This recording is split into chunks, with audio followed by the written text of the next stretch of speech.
Friday, November 8th, Kevin and Karen decided they weren't available to meet. So my mom B, her sister, my other aunt Lynn, and Lynn's daughter Alice started calling all the bill companies, insurance companies, and all the different accounts Uncle had before passing. I even called the credit bureau to see if anything surprising was opened under Uncle's name or Aunt's name. Fortunately, nothing was a surprise and all the accounts were accounted for on our end. Unfortunately, due to unforeseen circumstances, there is a delay in getting the death certificate and filing his life insurance because of the people at Uncle's company being on vacation and unable to file the claims and paperwork. So we'll have to wait a little longer to schedule his funeral. On Saturday, November 9th, I was able to meet Kevin at a public place with Alice right across the street if I needed her. Ooh, you got backup, eh? Nice.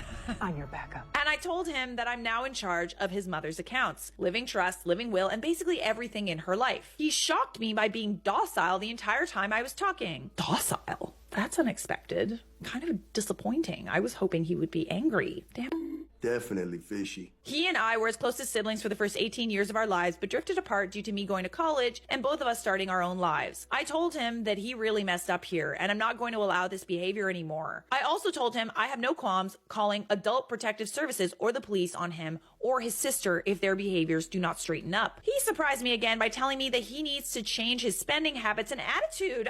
Oh, that's good. And is starting to understand that everything he was doing was uncalled for. He even understood why he wasn't getting any money. Now, I wasn't born yesterday. Oh, plot twist. Okay. What does that mean? Is he moving in the shadows too? So I heard what he was saying and will hope for the best where Kevin is concerned, but plan for the worst. Honestly, I'm prepared for a little delayed pettiness on Kevin's behalf. Since Karen was not able to be there, I told Kevin to get Karen on the phone and put it on speaker since we were outside a coffee shop. Kevin started to say I was in charge of their mother's accounts and Karen interrupted and started yelling, "How dare you steal that car, Ron Weasley?" No, that's not what she said. How dare you take away my money from me? Those are my accounts and I deserve nothing. You deserve nothing. I took Kevin's phone and hung up on her. She tried to call back several times, but I declined all the calls. She finally gave up after about 5 minutes. I told Kevin it's now up to him to relay the basic information to Karen. And if she wants to call me and speak to me like an adult, to give her my phone number. I knew this was not the end, but it felt good hanging up on her several times.